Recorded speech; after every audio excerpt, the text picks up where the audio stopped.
Hello everyone, welcome to the Corner Library. It is Sunday the 26th today, I think it is, of May. I'm filming this today for you tomorrow, as I normally do, so for you it is Monday. I do apologise for my froggy throat and if I have to cough, because I've had the flu this week, which has been rather unpleasant. As most of you will know, if you watched last week's episode, we had one of our horses pass away, and our remaining horse we were quite concerned about. She's rather a flighty girl and was very dedicated to our derby. And so we were worried about her. We were getting up in the very early hours of the morning, and late in the evening we were going outside to make sure that she was comfortable and going to be okay for the remainder of the night. And also just to give her company. And in that time too, we've had trouble trying to bury Darby. We finally had a neighbour on Friday who was very good. It's a long story, everyone, but on Friday, a neighbour a few doors up was able to bury Darby, and we then had a few issues again with Ella. She watched the whole process of him being buried, her choice, not ours. We didn't want her to be anywhere near the burial, but she wanted to be. She was within metres of it. And then once Darby was buried, she just went a little bit, she was clearly upset. So we had that to deal with all week, because not only when he passed away, but then her being on her own, we could see that she was going through different phases of grief, and really denial at different times. And then once he was buried, it sort of all started again. So I think that's why I caught the flu on Thursday. Excuse me, everyone, sorry. After I filmed for you on Thursday, sorry, everyone, I do apologise. But you know I do these in one take, so unless I have an absolute coughing fit, I will cut the camera, but otherwise I'll just keep going. So on Thursday, once I'd filmed for you, I became really unwell, and it was awful. So it's now Sunday, and I'm feeling better, but I just have this croaky throat and coughing and runny nose and all that sort of thing. It's quite unpleasant. But anyway, before we get into the books, I wanted to update you about Ellie. She's doing okay. She seems to be okay now. We're obviously, judging by this week, we're going to go through fits and bursts, I think.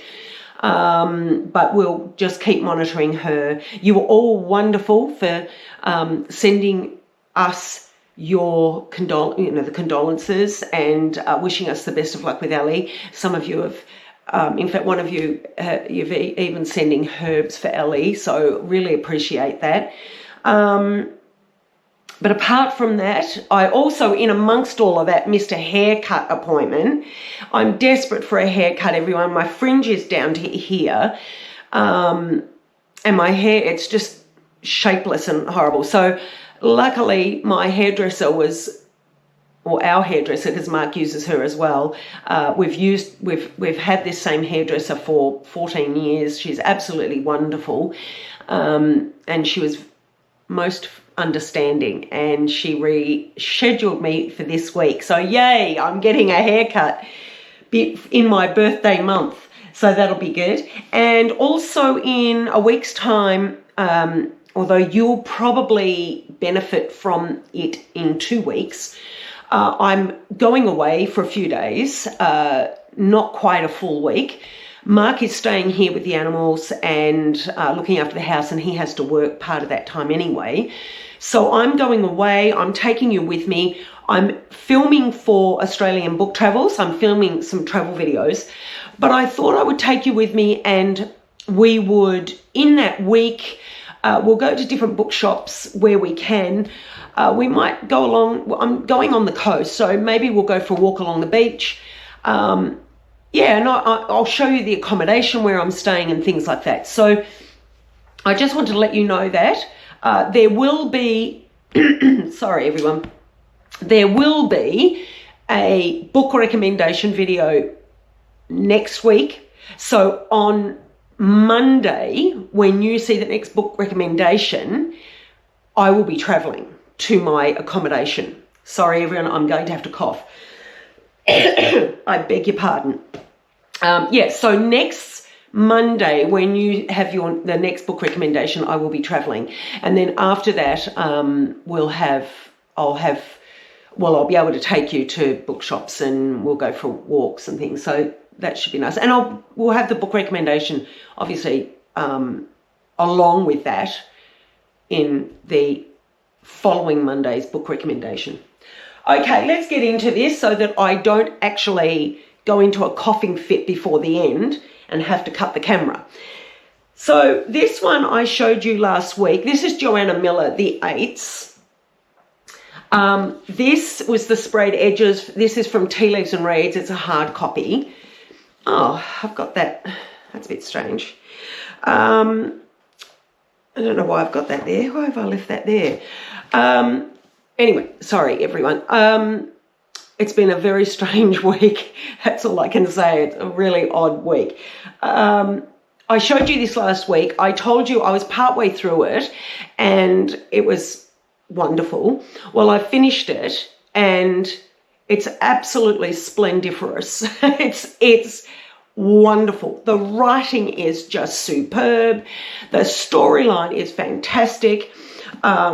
We have 4 women, I won't tell you the full story, but we have 4 women with 4 different backgrounds who, in 1920, in England, who are really the first set of girls to, or women, to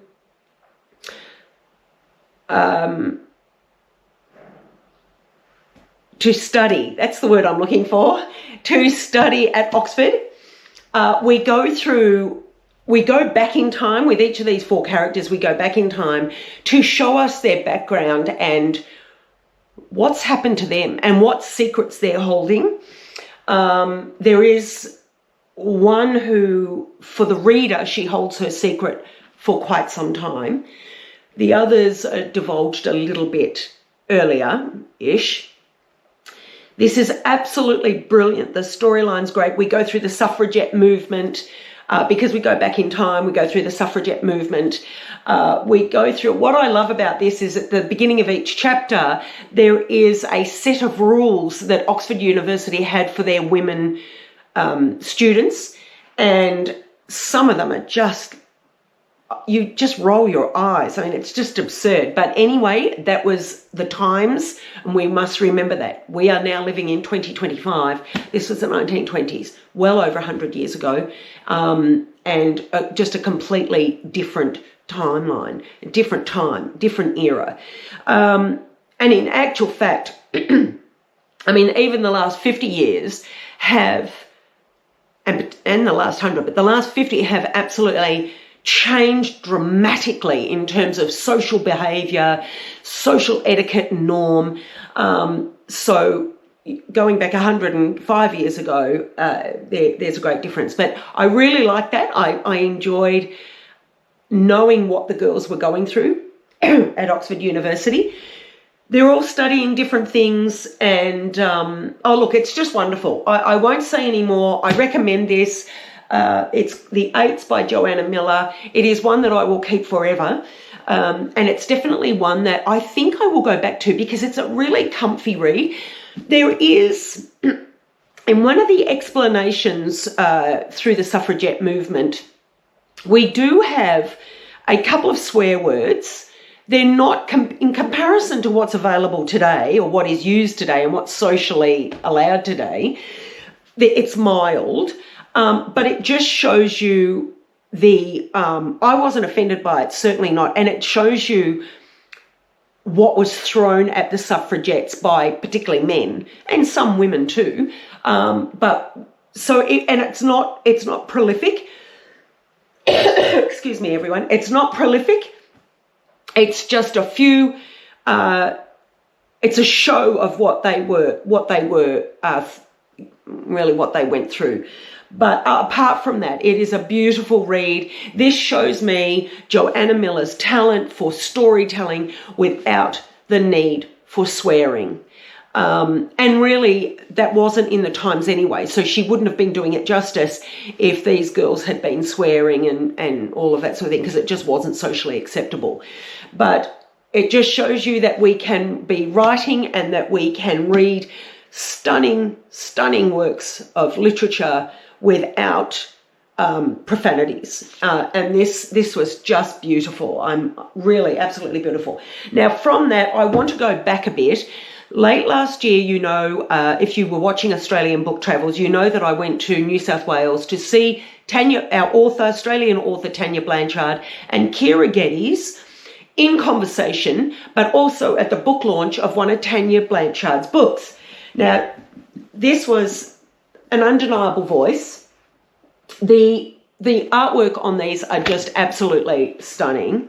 This was beautiful and has to do with the suffragette movement. Historical fiction, historical fiction, historical fiction. And this was the one beforehand, even though you can read them on their own, but one follows the other, really.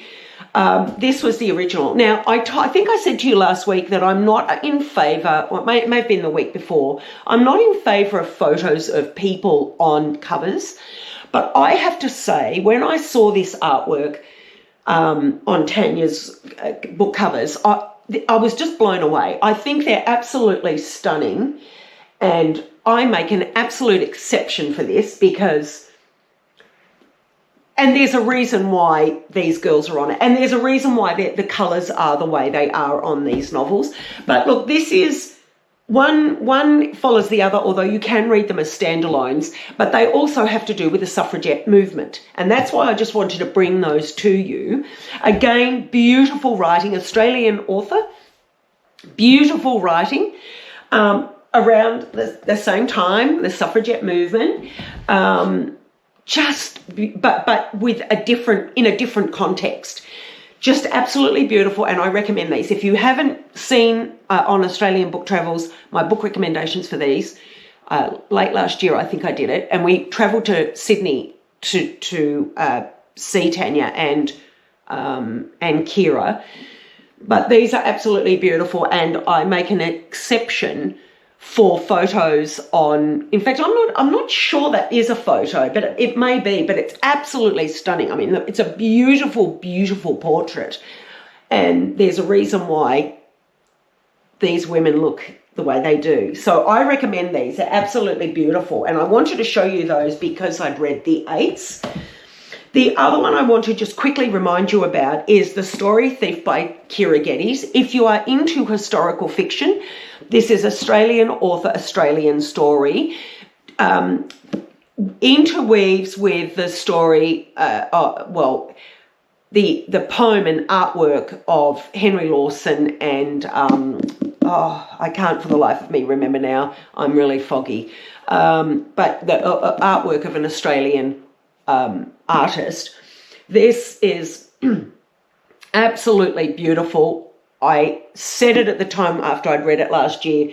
It is one of my favourites, as are these, but this is one of my favourites. It's absolutely just exquisite writing, beautiful story, and an interesting way of interweaving one story into an Australian poet's works. This was beautiful, and I did have to, because I know a few of you have said that more recently you have just joined the channel and you are very much interested in historical fiction. This is another Australian author, Mary Lou Stephens. I first read her Chocolate Factory. This is about the Cadbury's Chocolate Factory in historical fiction.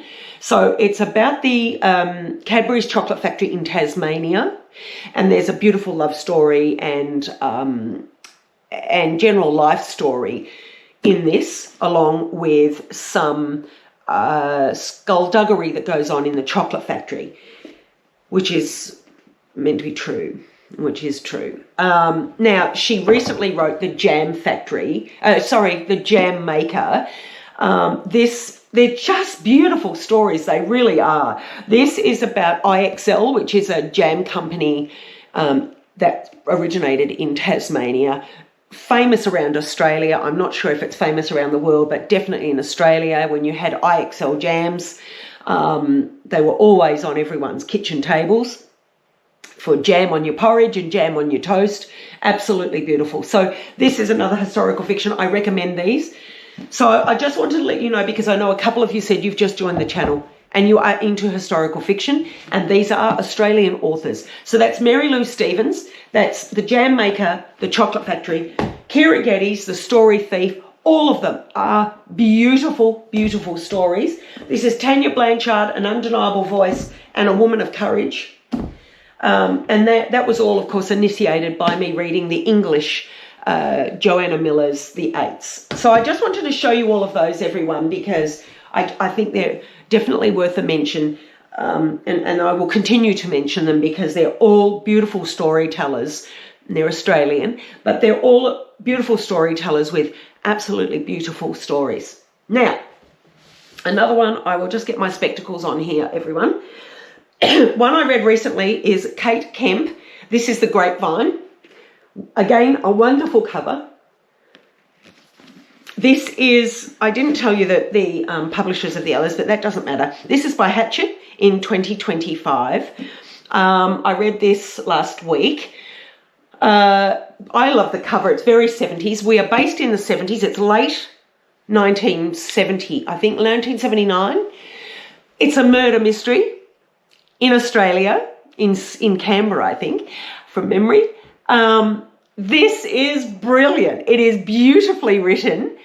We start off with the accomplice cleaning up after a murder, and it is between neighbours. We actually, in the front here, we get a map of where everyone lives in the cul-de-sac. There are a little girl who lives in the cul-de-sac. Once they realise that someone in the area has been murdered, she goes on a venture to find out how and why this person has been murdered. This was brilliant. I can't tell you any more. I recommend it. It is absolutely great. That is Kate Kemp. Now, sorry, everyone, I've taken my glasses off. I'm not thinking. This is about, I think it was 400 pages. Yeah, it is. It's about 414 pages. I recommend it. It's absolutely brilliant. Yeah, I really enjoyed that. I thought it was great. That's going to sit on my bookshelf for a long time to come. I absolutely love it, and I will recommend it for a long time to come also. Now, a couple I received over the last week, which I haven't been able to read. This is Fourth Estate. I've been given these to read and recommend to you. I will do that. This is from HarperCollins, Fourth Estate, which is an imprint, approximately 287 pages. This is Everything Lost, Everything Found by Matthew Hooton. Once I've read it, I will give you the lowdown on it. This is a gorgeously written, immersive and deeply moving novel about the stories that shape us and the memories that ensnare us. In 1929, young Jack travels with his parents to Henry Ford's rubber tree plantation in the Brazilian Amazon. In this lushly beautiful but dangerous place, he loses his much-loved mother to an horrific accident. This has terrible repercussions for his family, and Jack is eventually forced into the jungle to search for his absent father. 7 decades later, living in the heart of Michigan's Rust Belt on the cusp of the new millennium, Jack faces the challenges of old age, including the gradual loss of his wife of 50 years, whose memory is disappearing even as Jack's own memories insistently resurface to invade and colonise his present. So I'm really excited to read that. HarperCollins had sent it to me the last week, I think. So I can't wait to get into that. That sounds really interesting. This is another one. This is ABC Books, but it's through HarperCollins. Again, another good size, around about 300 pages. This is a bunker in Kiev. And this is a riveting account of courageous resistance from the best-selling author of Balcony Over Jerusalem. On the 24th of February 2022, residents of Kiev, Ukraine, woke to the sound of explosions and gunfire as Russian forces attempted to seize Hostomel Airport. It marked the beginning of the first land war in Europe since World War II. Under the leadership of the charismatic Volodymyr Zelensky, a militarized resistance and a civilian army of volunteers combined to defy Vladimir Putin. And so it goes on. I think that will be really interesting because this is obviously historical, and I think it has photos. Yes, it does. It has photos through it.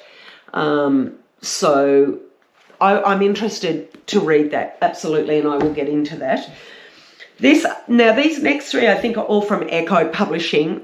This is The Wrong Daughter by Dandy Smith. This is The Phone Starts Vibrating in My Hand. It's my father. He never calls. Pulse racing, I sit up in bed and answer.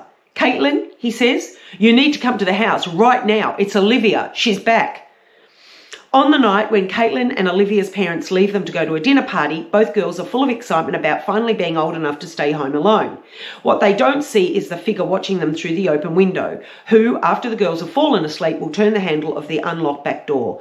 When their parents return, they will find Olivia's bed empty, their eldest daughter gone, never to return until now. But is the woman who claims to be Olivia all she seems? Is everything Caitlin said she saw that night the whole truth? Their family have dreamed of this moment, but both sisters are keeping more than one secret. What price will they all pay if they end up believing the wrong daughter? So that sounds interesting too. That's Echo Publishing. This one I'm really, really excited to be reading. This is Pteroglossia by Dr. Deborah Dank. She is, if I'm not wrong, she's actually Aboriginal. And this is from the multi-award-winning author of We Come From This Place. We won't find Pteroglossia on Google or in a dictionary. It's a word coined by acclaimed academic and award-winning author Dr. Deborah Dank in response to the first Europeans' description of Australia as terra nullius, which was no one's land. These new arrivals, with their language born far away, silenced and made invisible the more than ancient civilizations that have lived in and within this place and with this place for many thousands of years. The First Peoples, our Aboriginal people, for those of you who don't know, they're First Peoples, First Nation, Aboriginal. We have a number of, is that it? I think First Nations, First People, Aboriginal. Oh well, yeah. I think that's it. Really, to give them respect. I think there are other names that have been used previously, but we try not to use them anymore, I think. Anyway, so First Nations or First Peoples are First Nation or our Indigenous. I was going to say I don't know that we still use Indigenous because under the Flora and Fauna Act in Australia, Indigenous people or First Nations people came under that category of flora and fauna, and I think there was some Aboriginal people who took offence to that, but I'm not sure if it's still offensive or not, so I do apologise if it is deemed to be offensive. But anyway, so First Peoples became other, spoken for and about in another language, through another culture, not permitted to articulate their essential being and their complex relationships with country, and country meaning Australia, and its entities unable to participate in the development of a truly Australian dialogue. It is time for the depth of this linguistic colonisation to be recognised, for the deep intellectual traditions of First Nations Australians to be acknowledged and included, for their multiple living communicative practices and expressions to be heard. Pteroglossia is a powerful and moving reply to a false claiming to the need for understanding that only through responsible living with the earth, not just what can be articulated in a language that arrived 250 years ago, will all the voices of Australia be truly heard. I'm really looking forward to that. It's a beautiful cover. It has an imprint there. It looks to be of a bird. It could be an emu, perhaps, but there's raised footprints across the book. I'm really looking forward to this. I think, I always love learning more and more about our First Nations people. Right, another one from Echo, which I've been asked to read, is The Bridge to Always. This is by Linda Marin. This is Maeve Gaffney arrives in a small West Cork town in pursuit of a dream. To be reunited with Tim, the lad she fell for years ago and who, unbeknownst to him, fathered her daughter, Emma. For Tim, now married and a pillar of the community, Emma's existence is a shock, but the chance to rekindle an old flame with her mother is tempting. For Agnes, a lonely landowner, Maeve and Emma's arrival is an opportunity to make money and maybe new friends. For Malachi, a man of few words but deep emotions, it's complicated. For Emma, it's about growing up and finding her voice. So I can't wait to read those. It will take me a while, obviously, because I have so many other books to read. But as I go through them, I will let you know what I think of those. They all look really interesting. There's not one there that doesn't interest me. So I'm very excited. Okay, so we've got all of these. This one I definitely recommend everyone. This is absolutely fantastic. In fact, I don't know if it's meant to be, but there is a bit of humour in here. I did giggle, even in the first few pages I giggled. It's really good. This is an Australian author, Australian story. And I'll just go through these quickly. I have done these before, but this is Tanya Blanchard's A Woman of Courage and an Undeniable Voice. Absolutely brilliant. Kira Geddes, The Story Thief. Cannot recommend them all enough. And Mary Lou Stevens, The Chocolate Factory and The Jam Maker. These are all brilliant, brilliant stories. And the one that I just finished reading later this week is The Eights. Absolutely fantastic, and you all need to read it. Okay, everyone, I think that's it. I didn't want to be on here too long purely because I have got a croaky voice and it's going to get quite ugly very shortly. I can feel I'm going to go into a coughing fit. I hope you're all well. I hope you all have a wonderful week. And once again, thank you to all of you who contacted us and about the loss of our Derby and concern for Ella. She is doing okay. We're just taking our time with her. Actually, just before I go, I'll let you know, when we buried Derby, Ella is a very flighty horse. And we had large equipment. We needed large equipment in here to be able to bury Derby, to dig the hole to bury him and to move him into location. And normally Ella would be running off, snorting and kicking up her heels. But she stood very still within a few metres of the equipment. And it was only once he was buried, gone, that she walked off, and then she started whinnying and calling out to everyone and anyone, and we noticed that was on Friday. Today is Sunday. We noticed yesterday she'd been walking over his grave. So it's quite big, and there's no reason for her to have done that.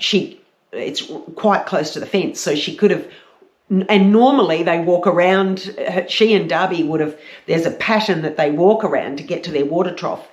But she's deliberately walked over it numerous times. So I think this just goes to show us that they are sentient beings. We've known that. We always know that. But I think that's just further proof.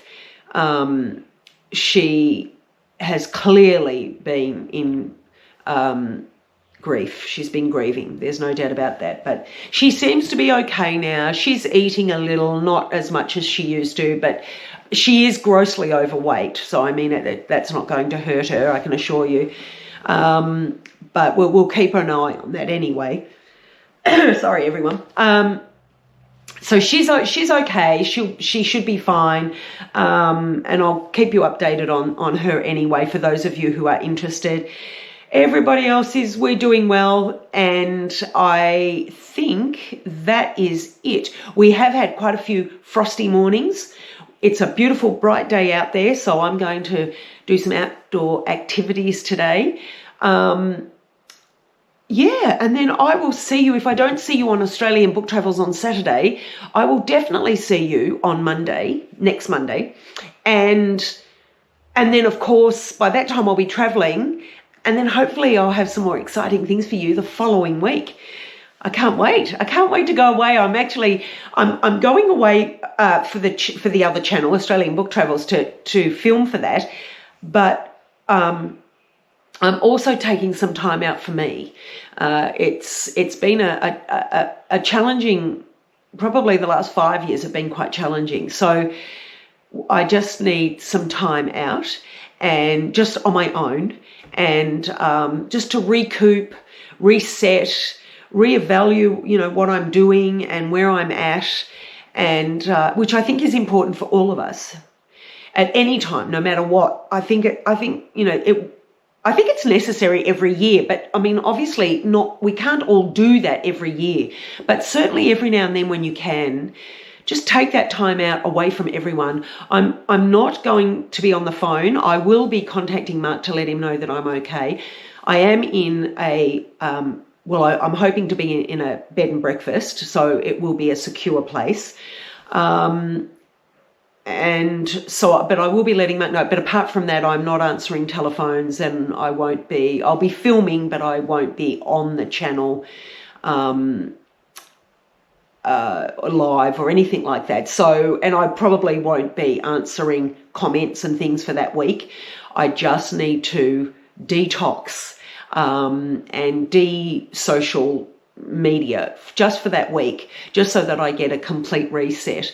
And not only that, I think I just won't have the time. I'll be doing other things. So I'm looking forward to it, everyone. I think, particularly with this last week, I think, it should be good fun. Anyway, I won't bore you anymore. I'm hoping you have a wonderful week. I'm looking forward to this week because I'm going to start really finishing off my packing and getting the house ready so that I leave it nice and clean for Mark and make sure that he has everything he needs, so that he can also have a little bit of time on his own and enjoy his own company. Okay, that's it, everyone. I'm going to say goodbye. I've waffled on enough. I'm obviously a bit foggy in my brain. I'm not really thinking, so I do apologise. And I will see you, if not Saturday, I will see you next Monday. Take care, everyone. Happy reading, whatever you're reading. Enjoy it. Look after yourself. Bye for now.